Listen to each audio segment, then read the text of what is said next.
todo lo transaccional ya sácalo, o sea, ya sácalo de tu mira, automatízalo y entonces enséñale a tu recurso humano la importancia del talento, la importancia de hablar con los colaboradores, la importancia de explicarles los journey maps, explicarles bien sus KPIs, ¿no? En este episodio de The Talent CEO tengo el gusto de platicar con Francisco Briceño, el socio líder de Workforce Transformation de PwC, con 23 años de experiencia en proyectos de transformación digital, gestión de cambio en las empresas más grandes del país, desde retailers hasta empresas de consumo, tecnología, construcción, farma, bancos, etc. Paco, hemos visto muchísimas grandes empresas en las que han invertido en enormes proyectos de transformación digital, pero han sido fracasos. Gastan millones de dólares en software, aún más dinero en consultoría, y luego la organización se niega a cambiar y el software se queda acumulando polvo y siguen trabajando de la misma manera de siempre. ¿Crees que los líderes de las empresas mexicanas reconocen suficientemente este riesgo, este problema?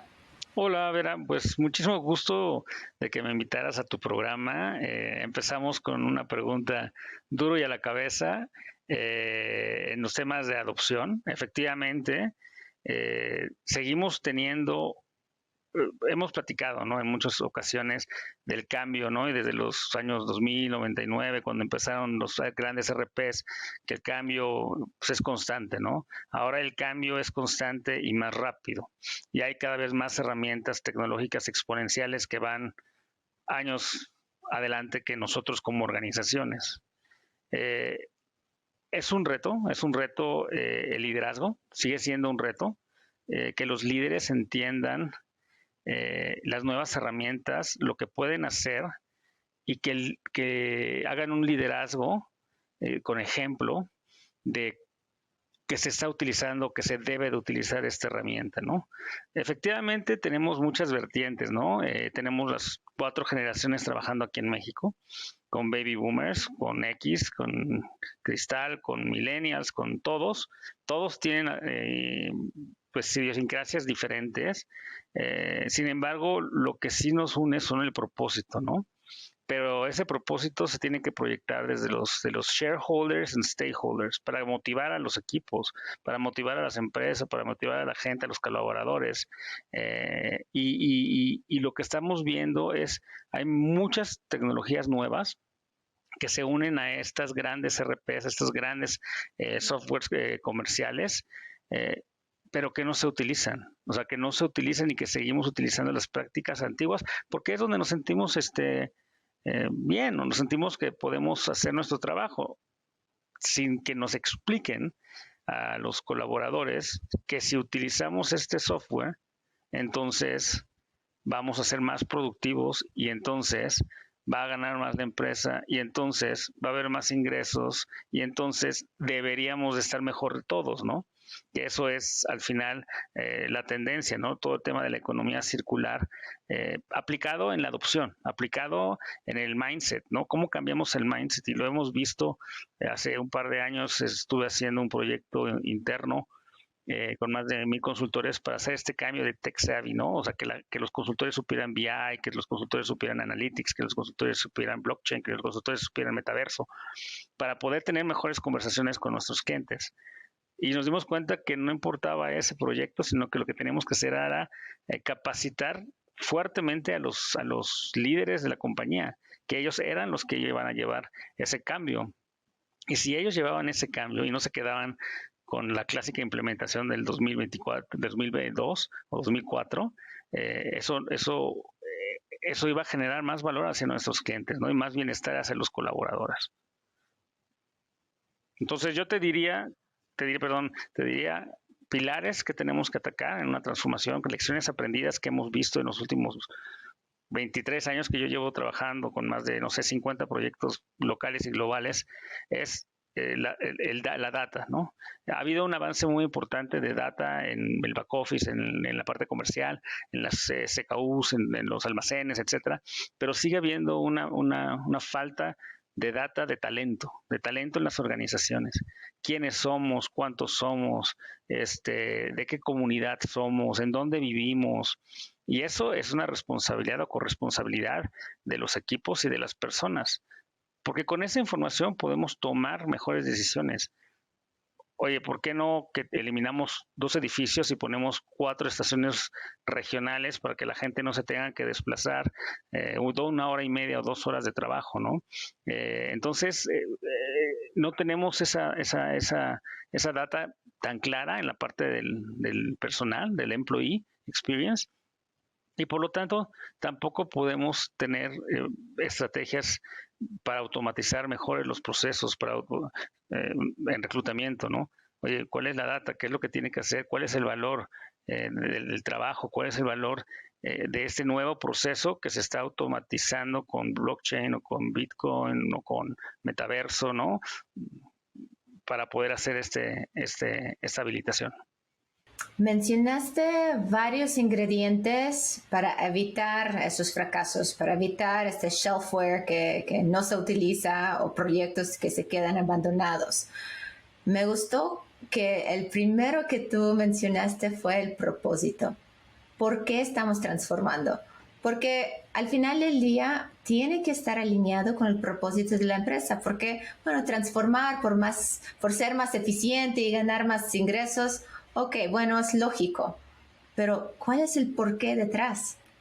¿No? ¿Cuál es esta misión para los clientes, los stakeholders, los colaboradores de la empresa? ¿Cómo salen beneficiados y por qué lo estamos haciendo? No solamente por ser más eficientes, ¿verdad? Totalmente. Y yo te contestaría con una sola palabra: crecimiento. Crecimiento. O sea, nosotros hagamos todo lo que hagamos para costo, para reducción, eso está bien y creo que es antiguo, ¿no? Si no es, mantengamos nuestros costos, manejémoslo, pero ¿en dónde invertimos para crecer?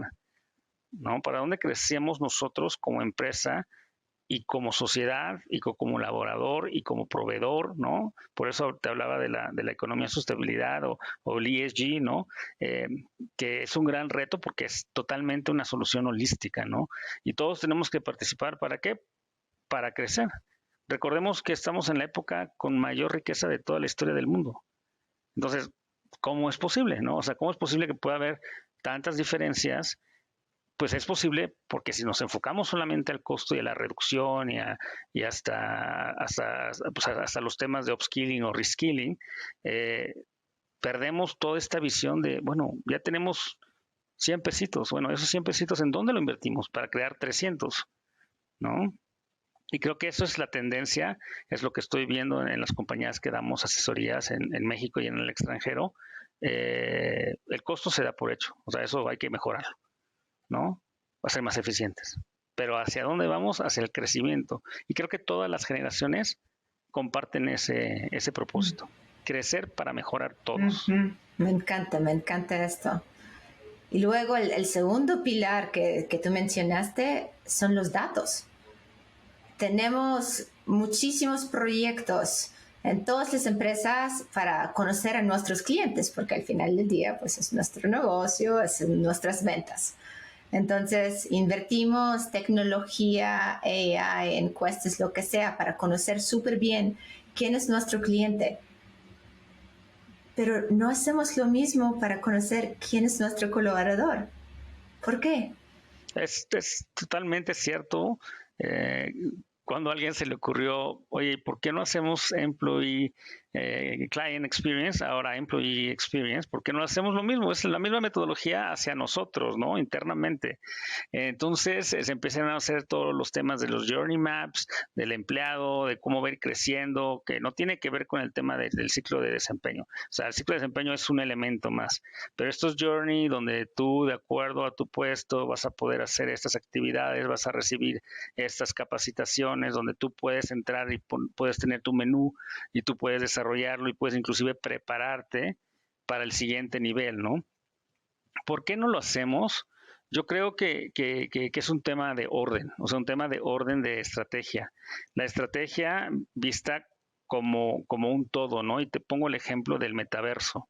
El metaverso, y hasta aquí, es algo que muchas empresas ya lo están utilizando para reclutamiento, lo están utilizando para conocer a los empleados, para que ellos se capaciten, eh, pero, pero se tienen que ejecutar. O sea, ese es mi punto. O sea, las cosas se quedan ahí en la idea y no la bajamos a la ejecución, ¿no? A nivel táctico operativo, donde está el reto de todos capturen sus datos. ¿Pero por qué? Porque me da flojera. Todos captura tu nueva dirección. Todavía tenemos aquí en México problemas con RFCs, ¿no? O sea, cosas que dices, ¿cómo es posible? Que nos ayudan a tomar las decisiones para ellos, o sea, para el equipo, para las colaboradoras, para los colaboradores.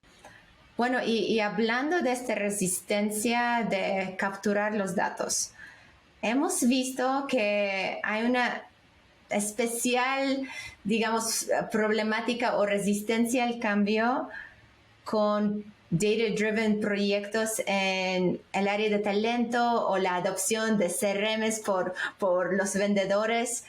Vemos como una especial como resistencia al cambio allá. ¿Por qué crees que está pasando? Yo veo dos temas en este caso. Uno es la resistencia habitual de que yo siempre lo he hecho así. Está regresando ese argumento, ¿no? Y también cuando hacen los proyectos, sobre todo con los CRM, y lo haces de forma agile, ¿no? Y empiezas a liberar aplicaciones y versiones, las mismas personas se cansan. ¿Para qué si dentro de una semana me lo vas a volver a cambiar? ¿Y para qué si dentro de 2 semanas me lo vas a volver a cambiar, ¿no? La aplicación. Entonces, creo que ese es un tema que es recurrente, donde la fuerza comercial que sabemos que la fuerza comercial es muy dispersa, o sea, es un área muy dispersa, muy creativa, muy de comunicación. Cuando los quieres encasillar en un orden, ¿no? Y los quieres poner con una agenda y tienes que sacar las fotos de éxito en tal lugar, y tienes que sacar esto y tienes que ver esto y tienes que no. Creo que ahí la velocidad del cambio es la que hace que se vuelvan más resistentes. Y en la parte de Data Analytics, ¿no? Para el área de talento, es la necesidad de hacer un reskilling, un upskilling de nuestras áreas de recursos humanos, de capital humano, ¿no?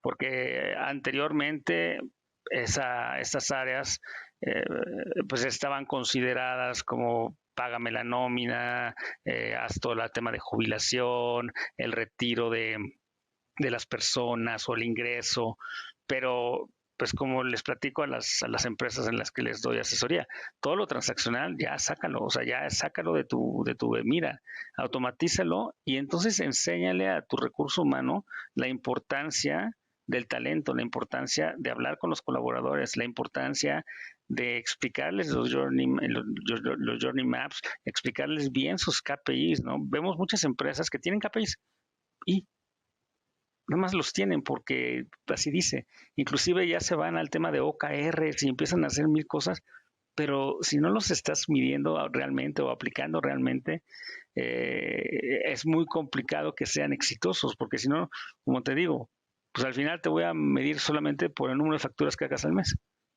Ah, pues no, te voy a medir por el número de facturas, los errores, las desviaciones, ¿no? Otros KPIs y te tengo que dar seguimiento. Que ahí es donde viene el cambio del mindset del gerente o del director, ¿no? Cómo ellos tienen que cambiar su mindset y no decir, estas son actividades de capital humano. No, o sea, tú si guardas el talento, si lo retienes, si lo motivas, pues ahí vas a tener un impacto en la reducción de la rotación y por lo tanto un impacto en todos los costos en reclutamiento y por lo tanto un impacto en los costos de onboarding, ¿no? Y obviamente pues un impacto en la fuga de conocimiento de personas que ya eran expertos o expertas en el proceso, ¿no? Entonces ahí ese elemento del middle management, gerenciales y directivos, sigue siendo muy importante transformar su mindset hacia lo que es talento y no pensar en un área de recursos humanos, staff, que me provee información y ellos tienen que hacer las evaluaciones. Y no, o sea, eso es Eso es todo lo que tienen que estar considerando, ¿no? Eso es la base operativa. ¿Dónde está la parte estratégica? ¿Verdad? Sí, sí, sí, sí.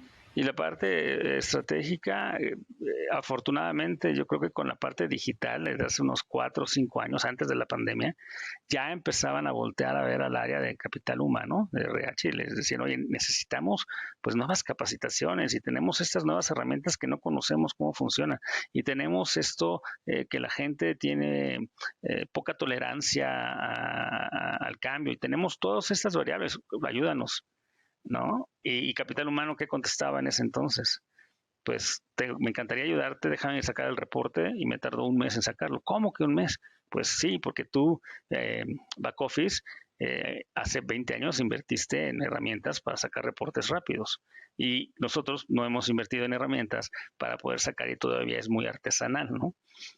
Cruzando datos y Exceles y yo a ver el regional de no sé dónde de RH, pásame la información, llamadas telefónicas. Creo que desde la digitalización, desde el área de la digitalización, se empieza a ver a RH desde un punto de vista no de proveedor, sino de habilitador, ¿no? Como tú decías, no nada más de temas operativas, sino también de temas estratégicos para llevarlos al siguiente nivel. Pues imagino que el C-suite, el CEO de una empresa tiene un chorro de oportunidades de transformación digital para su empresa en cualquier momento. ¿Crees que hay una especial necesidad o algún potencial de impacto muy grande o desproporcional si aplicamos la transformación digital al área de talento? Yo imagino que en cualquier agenda de cualquier CEO de una empresa mexicana, ahora la transformación digital está en la agenda, pero se puede hacer en cualquier área, se puede hacer en ventas, se puede hacer en marketing, se puede hacer en la línea de suministro o se puede hacer en el área de talento. ¿Crees que hay alguna necesidad especial o algún potencial desproporcional de impacto si invierten este tiempo y esfuerzo en la transformación digital de talento y no en otro proyecto de transformación digital? Sí, definitivamente hay que hacer el business case para cada empresa, cada industria, pero todo el ciclo de talento viene actualmente con un potencial de automatización fuertísimo, desde la inteligencia artificial, desde los temas de organización, por ejemplo. En los temas de organización estamos viendo, y no hablamos del tema de capital humano, sino hacia a las áreas comerciales o de back office o de cadena de suministro, pues tenemos blockchain, ¿no? En cómo funciona para poder hacer reestructuras organizacionales dentro de la empresa, ¿no? Y cómo se utiliza la nueva tecnología en reclutamiento y cómo se utiliza la tecnología en capacidades de entrenamiento, ¿no? Y volvemos al tema de metaverso. Donde ya hay empresas que están capacitando a su personal en esquemas de metaverso. La siguiente es los grandes RPs de capital humano, pues tenemos unos ya muy avanzados, 3 principalmente, donde en el mercado están inundados y eso te ayuda a tener toda la visibilidad, ¿no? ¿Y qué es lo primero que te dice cualquiera de estas áreas o estas casas de software? Es datos. O sea, necesitamos tener todos los datos de los empleados en un employee central, en un central, human capital, en donde sea necesitamos tener la información de los datos para poder disparar muchas iniciativas de análisis, pues inclusive hay herramientas de ADN digital, ¿no? En las organizaciones, ¿no? Cuando se aplican estas encuestas, estos focus group, y bueno, hacia dónde quieres llevar a la organización a ser más digital y tiene que ser pues poco a poco, ¿no? Gradualmente, tal vez con 3 comportamientos cada 3, 4 meses que se adopten, que la gente entienda y todos entendamos lo mismo de qué es innovación, qué es disrupción, ¿no? Porque cada uno puede tener su idea, pero si les explicamos el propósito y les explicamos un path, ¿no? Hacia dónde vamos en el tiempo, pues las personas entienden cómo pueden contribuir, ¿no? Claro. Pues justo estaba pensando en lo que habías dicho del business case. Y obvio, pues para ver dónde voy a dedicar el tiempo hay que revisar el business case. Pero el business case tiene dos lados. De un lado son los ahorros de automatización, que tiene que ver con cuánto vas a automatizar, etcétera, ¿no? Y el otro tiene que ver con el crecimiento.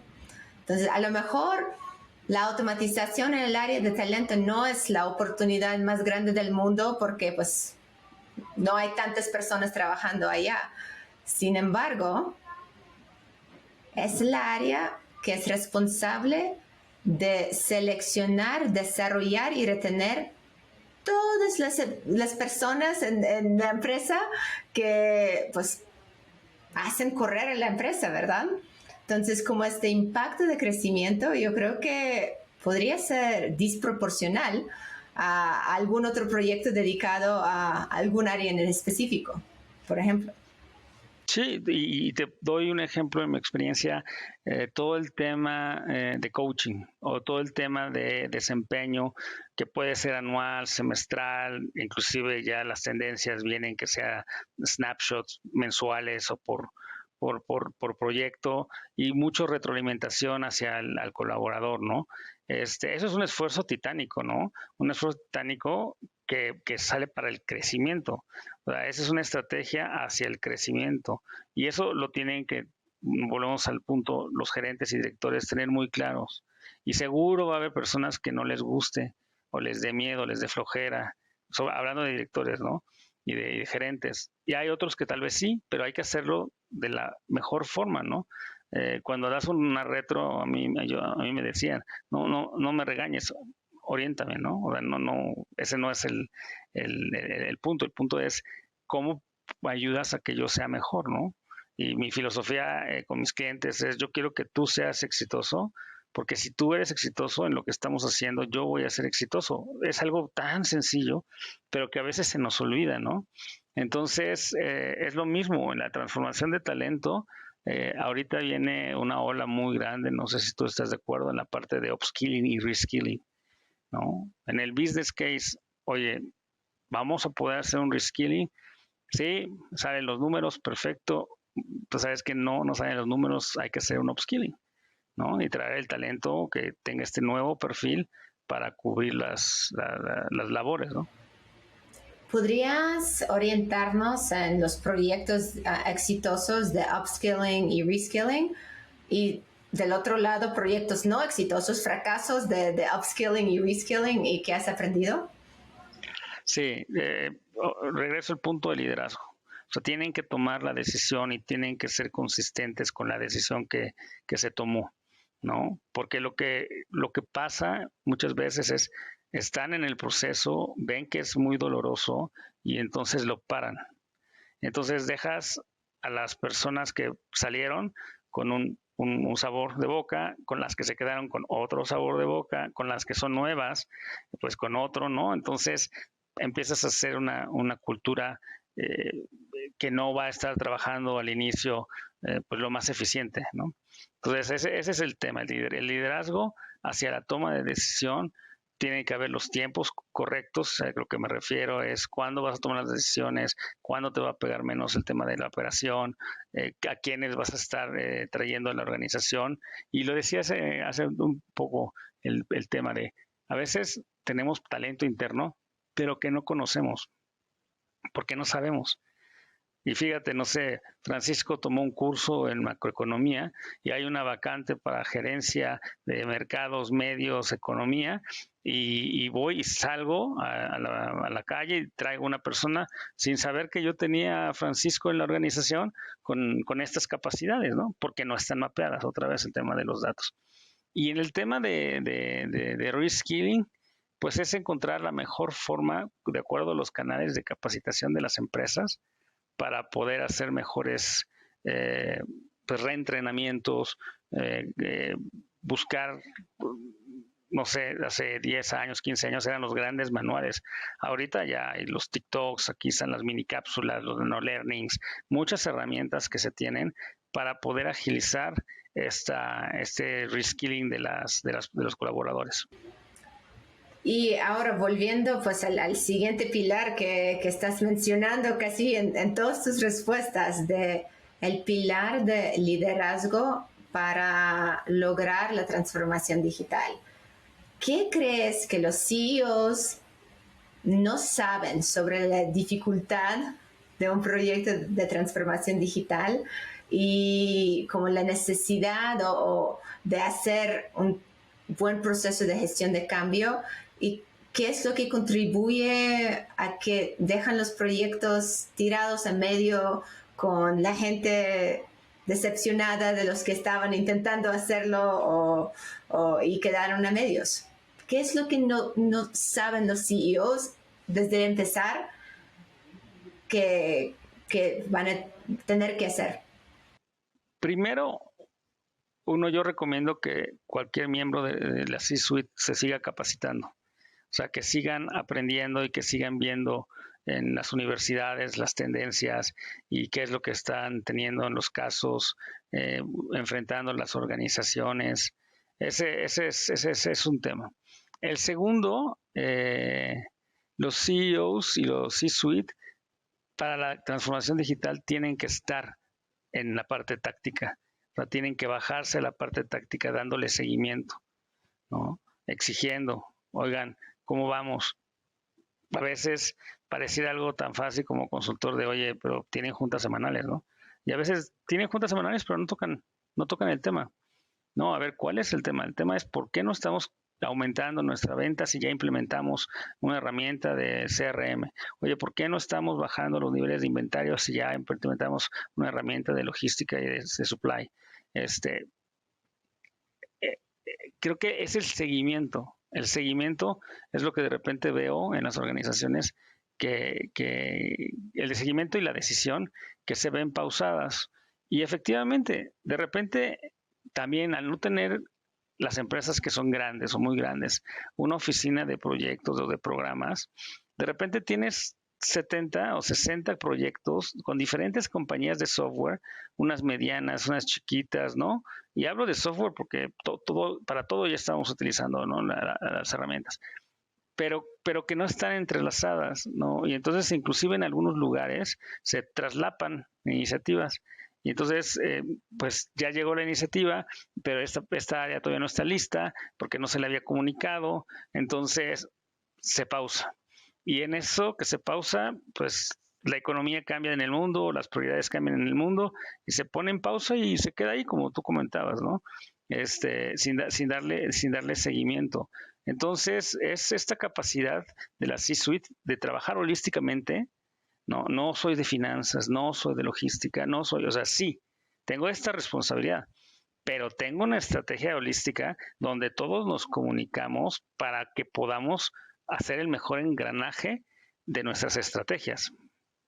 Creo que eso es un gran reto, Por eso ESG, regresando a este tema de ESG, para mí es algo súper increíble, pero el gran reto va a ser que todas las áreas se pongan de acuerdo entre el E, el S y el G, que hay muchas áreas adentro de eso. Entonces, ¿cómo le haces para que todos vayan al fin común? Muy bien que tú estás haciendo la huella de carbón. Muy bien que tú estás haciendo desperdicios. Muy bien, ¿no? Pero en la S, cómo los colaboradores contribuyen a eso y cómo entienden que lo estás haciendo y cómo se mejora para el medio ambiente. Y en la G, cómo trabajamos todos en conjunto. Y sí, tiene un reporte, que ese reporte nos va a dar un beneficio financiero con shareholders y con el mercado de lo que estamos haciendo. Y no hacemos greenwashing, ¿no? Sino realmente estamos viendo el impacto en la sociedad. Claro. Y hablaste de dos temas. Uno es cómo cambias tu propio mindset a ser más tech savvy, y si tú como CEO no te estás autorretando diariamente, aprendiendo nuevas cosas, poniéndote pues en los zapatos de tus colaboradores, quien tiene que evolucionar, ¿no? También para hacer su mejor trabajo, pues no puedes como simpatizar con ellos, ¿verdad? Y la segunda parte es no sobrecargarse de 70 proyectos dispersos, cada área haciendo su parchecito de una parte del proceso sin entender el impacto que esto tiene en las demás áreas, y tienes como este Frankenstein, ¿no? De parchecitos. Sí. Tienes que empezar con esta visión holística, transversal, que toma en cuenta pues todos los departamentos. Tiene que ser un proyecto interdisciplinario y para alinear los intereses y asegurar que todos estén remando en la misma dirección, para no estar abandonando, pues aquí ya quíteme este parchecito, ya quíteme el otro, y pues todo el mundo desesperado porque son 3 parchecitos por año que tengo que ir probando y quitando y probando y quitando, ¿verdad? No, totalmente. Fíjate, si vamos a la historia, antes éramos hilos, después fuimos procesos y ahora somos visión holística. O sea, no es nada más el proceso. O sea, hay que mapear el proceso transversal y todo, como siempre lo hemos visto, detectar las áreas de oportunidad, las automatizaciones, los upskilling, los reskilling, pero tiene que haber un ente que vea todo. O sea, que puede ser o debe ser el CEO con ayuda de alguien que tenga toda esta visión holística, y entonces inclusive se está manejando el Chief Ethical Officer, ¿no? Que también tiene que ver con todas las decisiones de nuestra cadena de suministro que vaya a tener una implicación de inteligencia artificial. ¿Qué tanto son éticas? ¿Qué tanto son las consecuencias? ¿Hacia dónde vamos como organización? Y eso otra vez pega al ESG, pega al propósito de los colaboradores. Oye, yo quiero trabajar en una empresa que tiene más de 1,500 demandas de acoso sexual o que han despedido sin justificar. Entonces, este tipo de cosas, realmente las nuevas generaciones son muy importantes para la toma de decisión de hacia dónde quieren enfocar su carrera y con quién. Saben las nuevas generaciones que no se van a casar con una empresa como mis abuelos o como mi papá. Saben que, como yo les digo cuando hago una entrevista, ¿no? Bueno, tienes 22 años, perfecto. ¿Cómo te ves en 55? Porque vas a seguir trabajando, ¿no? Entonces, yo les digo, o sea, aquí vengan a aprender, vengan a divertirse, vengan a hacer mil cosas, porque seguro dentro de 3 años vas a ser un entrepreneur, y dentro de 6 años vas a poner una fábrica, y tal vez dentro de 8 años regreses a una compañía, ¿no? Pero lo más importante es seguir aprendiendo y ser constante en tener tu propósito, que va a ir cambiando a lo largo de la vida, pero tenerlo claro te va a ayudar a alcanzar tus metas, ¿no? Y suponemos que pues ya tenemos un C-suite, un CEO que se autorreta, en estar transformando en su propia vida, es parte de su propósito. Suponemos que también tenemos un departamento, pues una estrategia que alineó un proyecto de transformación digital holístico. Ahora, si yo como CEO tengo 24 horas en el día, ¿cómo puedo estar tácticamente metido en todo? ¿O cómo yo puedo asegurar que esto se trasciende pues al director, al gerente, al supervisor, al contribuidor individual? Pues, ¿cuál es la receta de éxito para esto? Pues regresamos al nombre de tu podcast, de Talent CEO, ¿no? O sea, es reclutar a las personas que sabes que te van a liberar de la dirección. O sea, tú tienes la dirección, se las das y ellos lo liberan cascadeándolo, habilitados por capital humano en la comunicación, ¿no? En la transparencia, en lo que en Price denominamos trust, ¿no? O sea, que confíen los colaboradores que hay un rumbo, que hay, ¿no? Y ahí es donde te digo que es importante en cada uno de los niveles darle ese seguimiento, ¿no? Los niveles directivos, gerenciales, para que veas que las cosas pasen. Yo, como les digo a muchos de mis clientes, yo te puedo hacer el comunicado, te lo puedo poner perfectamente, te puedo hacer un roadmap, te puedo poner el nombre de todas las personas. Si te lo envío y tú no le das send, pues está complicado, tendríamos que tener otra conversación, porque si ya tienes todo hecho y no quieres mandar el comunicado a tu equipo, bueno, la pregunta es ¿por qué? ¿Cómo te ayudamos? ¿Necesitas coaching? ¿Necesitas seguimiento? ¿No? Porque siempre puede haber que tengo muchas cosas que hacer, que no estoy ocupada, bla. Pero la realidad, pues también me gusta la palabra gestión del cambio, ¿no? Porque es gestionarlo. Es gestionar, estar duro y darle atrás, seguimiento.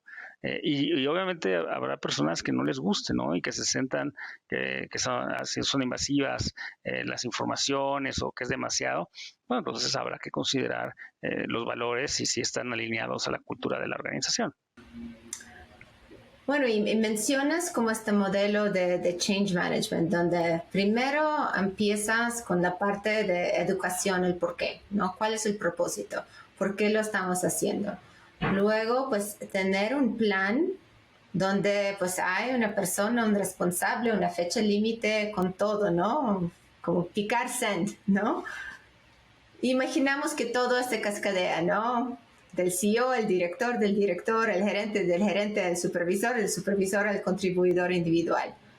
¿Y qué más falta? Pues hablaste un poco de KPIs y que de vez en cuando tenemos, por ejemplo, en el área de talento, KPIs que incluso son incentivos perversos. O sea, llena la plantilla como sea, pero llénala, no importa con quién.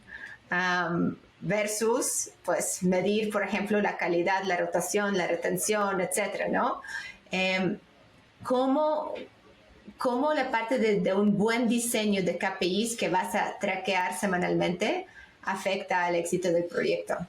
Bueno, definitivamente los KPIs son muy transaccionales, esa es su lógica. Los KPIs son muy enfocadas a tus actividades. La pregunta, como lo dices, es el diseño de cómo los vas a cruzar y qué es lo que quieres obtener y cómo les vas a explicar a las personas. No sé si recuerdas, hace tal vez 10 años, 15 años, era la capacitación en todo el proceso, ¿no? Y tenías que aprenderte todo el proceso, aunque tú nada más hicieras 3 cositas, ¿no? Esas 3 las tienes que hacer perfectas. Tienes que entender el proceso a un nivel macro, pero esas 3 que te tocan a ti son las que tienes que hacer bien. Y esas 3 se refieren al KPI, ¿no?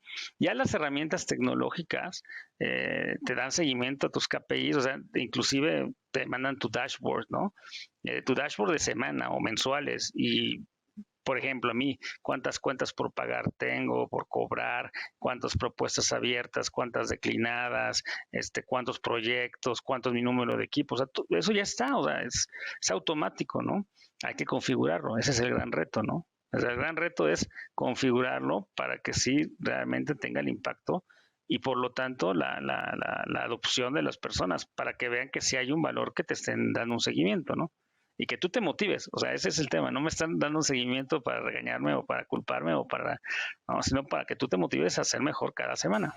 Ok, entonces, bueno, y tienes toda la razón, pues los KPIs están, si has adoptado un software moderno, si lo has configurado, si has entrenado a todas las personas cómo entrar los datos que tienen que entrar, que no se puede automatizar por alguna manera, pues ya los dashboards están.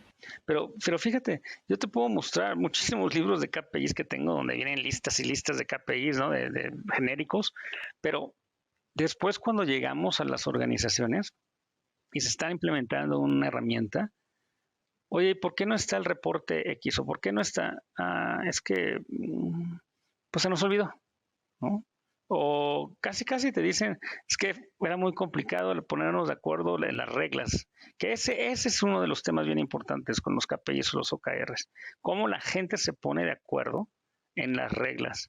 Esa es la discusión, ¿no? Y por eso cuando tienes a alguien técnico con técnico o funcional con funcional, necesitas a alguien de change, necesitas a alguien de liderazgo para que guíe la conversación, para que guíe y digan, a ver, ok, ¿qué queremos obtener? O sea, ¿qué quieren ustedes obtener? Y los técnicos van a decir una cosa y los funcionales van a decir otra cosa, ¿no? Partiendo de lo que se puede hacer, porque a veces también queremos hacer 1000 cosas que pues, eso todavía no se puede, ¿no? Uh-huh. Sí, y como tú bien dices, hay que plantear y negociar estos KPIs con todos los departamentos involucrados desde el inicio del proceso. ya literal, aquí tengo mi dashboard configurado durante la parte de la implementación para que cuando yo salga, pues la primera semana tengo todo lo que necesito para ver cómo vamos, si estamos adaptando o no, si estamos creando impacto o no. Pero muchas veces, como se queda en la parte operativa de implementación, a ver, queremos salir, y se nos olvida acordarnos de los KPIs de éxito y como tú bien dices, negociarlos, porque a lo mejor algún KPI es bueno para un departamento, pero malo para el otro, y pues hay que hacerlo muy claro. Sí, la clásica de comercial vendo 10, pero producción nada más puede hacer 6, ¿no? O sea, cosas, y por eso se crea pues todo el tema de SNOP, ¿no? Para coordinar entre todos las decisiones y entonces decir, a ver, logística, yo tengo 6 camiones, no puedo meter más de 20 cajas, yo nada más puedo hacer 80 cajas y tú ya me vendiste 200, ¿no? A ver, ¿cómo le hacemos para poder sacar este compromiso de mercado hacia la cadena, ¿no? Y tomar decisiones. Tal vez necesito contratar 2, 3 camiones más, trailers para que lleven el producto, tal vez necesito hacer esto, tener 2 turnos o 3 turnos, y ya toman las decisiones, ¿no? Pero eso es lo importante, ¿no? El consenso, y eso es lo más difícil porque somos personas. Entonces, bueno, los ingredientes, los prerequisitos del éxito. 1, que todos entienden el por qué. 2, que los C-levels se meten, pero de verdad de manera semanal, solamente si es una revisión breve de KPIs, si los KPIs fueron bien diseñados desde el inicio, ¿no? Bien acordados, bien negociados entre departamentos, pues no necesitas meterte más de 30 minutos para ver, a ver, cómo van los KPIs, los cuales acordamos, y si estamos off track, cómo lo corregimos. Pero si nunca se mete, no va a pasar, ¿verdad? Y ¿sabes qué? Me faltó decir algo que veo con las empresas con las que trabajamos, es si el CEO no viene de tecnología, le cuesta mucho trabajo. Como que dice, bueno, revisen eso, no, revisen tal cosa, pero no se ponen adentro del proyecto como si fuera algo comercial, ¿no? O como si fuera algo, la parte tecnológica ven después, la ven en otra junta. Nada más díganme estos puntos funcionales, que es lo que me interesa, ¿no? Y creo que ahí es un área de oportunidad para los CEOs de sí meterse a la parte tecnológica. Yo sé que puede ser a veces tedioso o a veces no entendemos, ¿no? Los que nos están diciendo y las personas técnicas a veces son muy técnicas. Entonces, pero es importante, o sea, es importante entenderlo y transmitirlo. ¿A qué te refieres? Como, bueno, obvio, se meten en temas comerciales, hacen el double click o triple click, ¿no? Para ver qué está pasando, porque pues es su KPI principal. Pero, ¿por qué dices que no se meten en temas como en otros temas? ¿Es porque no entienden la tecnología? ¿Es porque no hay buenos reportes o dashboards? ¿O qué está pasando? No, yo creo que es el tema del entendimiento que hablábamos. O sea, el tema del entendimiento de la tecnología, porque, o sea, seamos súper honestos, o sea, estamos creciendo muy rápido en tecnología, muy, muy rápido. Entonces hay tantas componentes y tantos elementos que si una persona del equipo de tecnología no tiene la capacidad verbal de transmitirle las ideas en el lenguaje funcional, en el lenguaje normal, eso hace que se pierdan, ¿no? Por eso yo te comentaba la importancia de seguir capacitándose, porque escuchan entonces los términos, escuchan lo que viene, escuchan pues las nuevas definiciones y entonces ya hacen un clic, ¿no? con el equipo de tecnología. Nos hablaste de varios frameworks de gestión de cambio que estaban utilizando en años anteriores, ahora. ¿Cuáles son sus mejores frameworks que utilizan para proyectos de transformación digital? Y si nos podrías explicar de alto nivel de qué consisten. Sí, nosotros tenemos un framework que es de transformación digital ADN, que es la identificación de los colaboradores que están en las diferentes áreas impactadas de su ADN, ¿no? De su ADN tenemos una batería de 20, 25 comportamientos que primero llegamos, los validamos con capital humano, los validamos con el área y entonces vemos que estén alineados o cuáles son los que queremos que estén alineados en ese momento, ¿no? Como te decía, puede ser, quiero tener innovación. Bueno, innovación, ¿qué significa innovación? Bueno, entonces vamos a hacer actividades de innovación, vamos a hacer la encuesta, vamos a ver dónde queda innovación y vamos a hacer actividades para capacitarlos en Agile, para capacitarlos en Scrum, para capacitarlos en Design Thinking, ¿no? Entonces, para habilitar al equipo, ¿no? Así nos vamos cada 3 meses con 2 o 3 comportamientos y vemos cómo se va desarrollando la adopción, ¿no? Seguimos aplicando todo el tema de Change Readiness Assessment. Creo que es cada vez más fácil, es más digital, es más rápido, donde puedes medir el antes, durante y después del proyecto en cuanto a entendimiento, en cuanto a liderazgo, en cuanto a trabajo en equipo, colaboración, comunicación y otros rubros. Sigue siendo una metodología tradicional, pero ya digitalizada, ¿no? Y eso hace más fácil y más rápido los análisis. Por el otro lado, tenemos una herramienta que se llama BXT, que es la experiencia del empleado. O sea, ¿cuál es la experiencia del empleado? Donde adentro tenemos los journey maps del empleado, todo el tema de talento y los modelos de desempeño, como te decía, todavía hay empresas que tienen modelos de desempeño de una vez anual, ¿no? Y te califico una semana antes y esa semana hiciste un error, entonces te califico mal por todo el año, ¿no?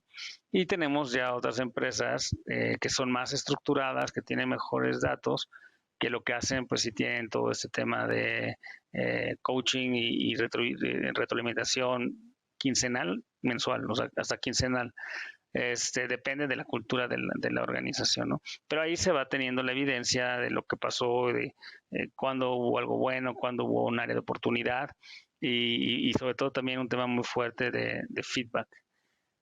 Una herramienta, una plataforma, una estrategia que tenemos se llama MyPlus Enterprise.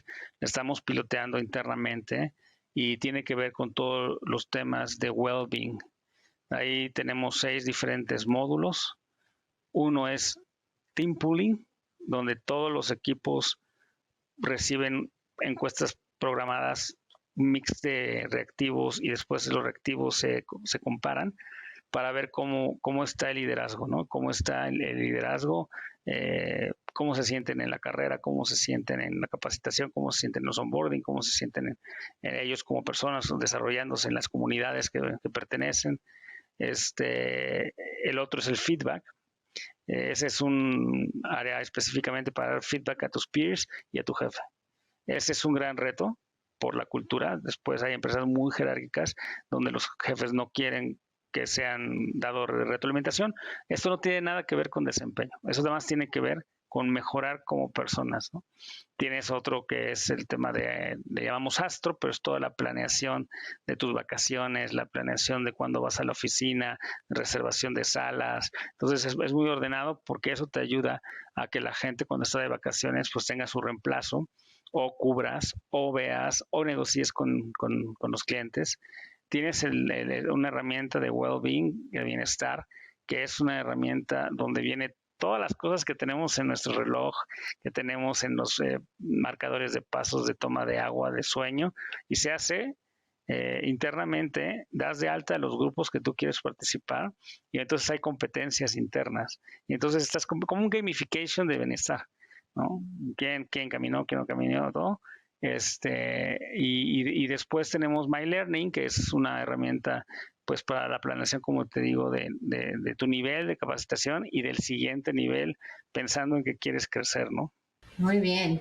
Pues en esta hora, Paco, hemos platicado de los éxitos, los fracasos de la transformación digital. Y si nos puedes dejar con algunas palabras de qué pasa cuando no haces la gestión de cambio bien, cómo las empresas pagan las consecuencias y cuál es la manera de evitar esto y asegurar que el siguiente proyecto de transformación digital que tú planeas sea exitoso.